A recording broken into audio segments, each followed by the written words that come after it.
Dans le monde catholique, on sait que la Vierge Marie est reconnue comme la mère de l'Église, une vérité qui s'enracine dans les paroles de Jésus sur la croix, lorsqu'il confia la Madone à Saint Jean en disant « Voici ta mère ». Cet enseignement a une signification profonde, indiquant que Marie est la mère de tous les fidèles, rôle qu'elle a toujours eu dans la tradition catholique. Cependant, de récentes déclarations en provenance de Rome ont suscité des doutes. Lors de l'Angélus du 15 août, à l'occasion de la solennité de l'Assomption, le pape François a invité les fidèles à voir Marie comme « une sœur qui nous précède sur le chemin vers le Seigneur ». Cette affirmation a suscité des réactions de la part de certains théologiens, qui estiment que ce concept peut confondre la vision mariale traditionnelle, qui la reconnaît exclusivement comme mère de l'Église et modèle de perfection.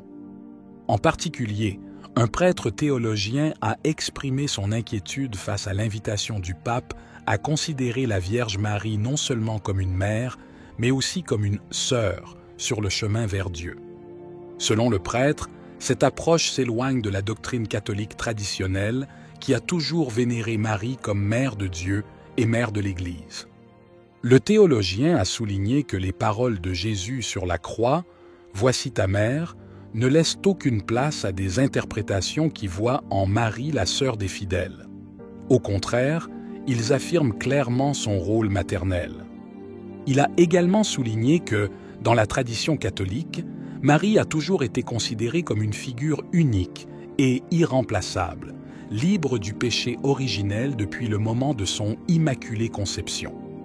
Cela la place dans une position distincte des croyants ordinaires, ce qui rend sa description de « sœur » inappropriée. Malgré les bonnes intentions du pontife, le prêtre a réitéré que de telles déclarations peuvent créer de la confusion parmi les fidèles et fausser la compréhension de Marie dans la foi catholique. Il a donc appelé à maintenir une distinction claire entre les rôles de Marie comme mère et du Christ comme frère de l'humanité. La question soulevée par les déclarations du pape François ne se limitait pas aux seuls théologiens.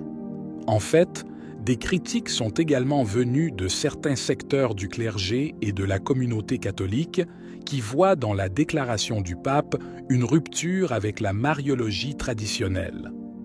Le prêtre théologien qui a critiqué le pontife a publié un article approfondi dans lequel il défend la vision classique de l'Église sur Marie, affirmant que réduire la Vierge au rôle de sœur peut affaiblir la compréhension de sa fonction centrale dans la foi catholique. Le prêtre a souligné que, tout au long de l'histoire de l'Église, Marie a toujours été vénérée comme « Mère de Dieu », Théotokos, titre solennellement proclamé lors du concile d'Éphèse en 431 après J.C. Depuis lors, l'Église a toujours enseigné que Marie, avec son « oui » à Dieu lors de l'Annonciation, a accepté un rôle unique dans l'histoire du salut. Cela la distingue des croyants ordinaires et la place dans une position particulière de co-rédemptrice et d'intercesseur auprès du Christ.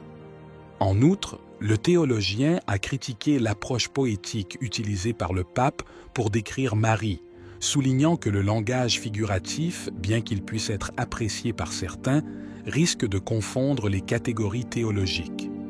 Selon lui, Marie n'est pas simplement une sœur qui marche aux côtés des fidèles, mais elle est celle qui les guide vers son Fils, intercédant pour eux comme le ferait une mère pour ses propres enfants.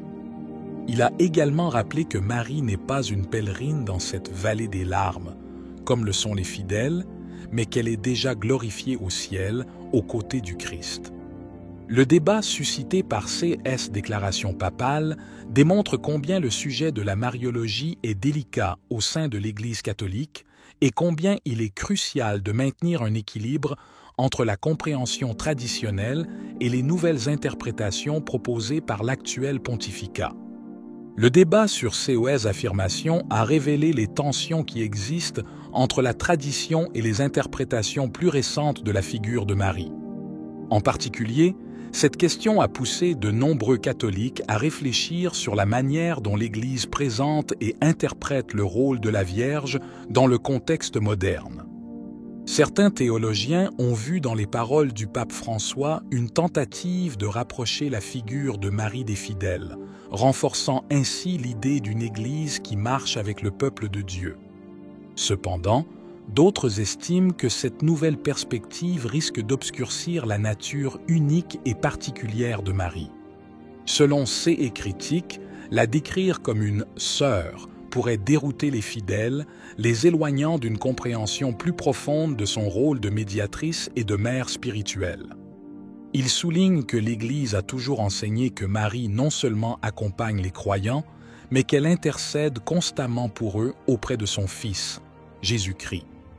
Ce rôle est enraciné dans la doctrine de l'Église et renforcé par des siècles de dévotion mariale. Le prêtre théologien, cité dans plusieurs publications, a exprimé sa crainte que le langage utilisé par le pontife puisse réduire le respect dû à Marie et confondre les fidèles quant à sa position unique dans le dessein salvifique de Dieu. Il a également rappelé que la figure de Marie comme mère est centrale non seulement pour la foi personnelle des croyants, mais aussi pour l'identité même de l'Église en tant que communauté de fidèles qui la regarde comme un exemple de perfection et d'intercession. Malgré les critiques, le pape François a continué à souligner l'importance d'une Église proche des fidèles, dans laquelle même les figures centrales de la foi, comme Marie, peuvent être vues dans une perspective plus humaine et plus accessible. Cependant, le débat reste ouvert, beaucoup se demandant comment ces nouvelles interprétations pourront se concilier avec la tradition séculaire de l'Église catholique. Les réactions aux paroles du pape François continuent de susciter des discussions non seulement parmi les théologiens, mais aussi parmi les fidèles de différentes sensibilités.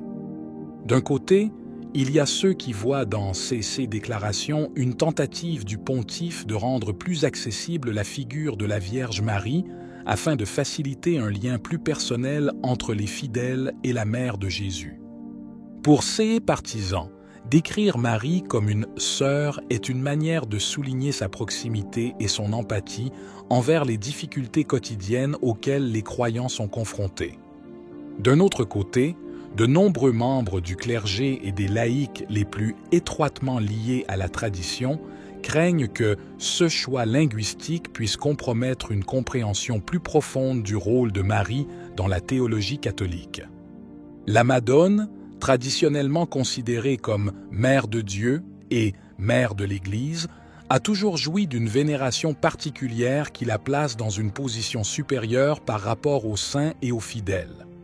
Ils craignent que le terme « sœur » puisse banaliser sa figure en diminuant sa fonction de médiatrice et de co-rédemptrice dans le mystère du salut. En particulier, il a été souligné que Marie, selon la doctrine catholique, n'a pas suivi le chemin commun des croyants, car elle a été préservée du péché originel dès son immaculée conception. Sa perfection la différencie des autres êtres humains, et l'Église a toujours enseigné que les fidèles sont appelés à la considérer comme un modèle de vie chrétienne et non comme leur égale. Marie, en effet, accompagne et guide les fidèles vers le Christ plutôt que de marcher à leur côté comme le ferait une sœur. Alors que le débat se poursuit, force est de constater que la figure de la Vierge Marie reste centrale dans la vie de l'Église et de ses fidèles. Les paroles du pape François, tout en soulevant la controverse, ont relancé l'intérêt pour la mariologie et stimulé la réflexion sur la manière dont l'Église peut présenter Marie d'une manière à la fois fidèle à la tradition et pertinente pour les croyants contemporains. Qu'en penses-tu? Si vous avez aimé la vidéo, commentez « Amen ». Que Dieu te bénisse,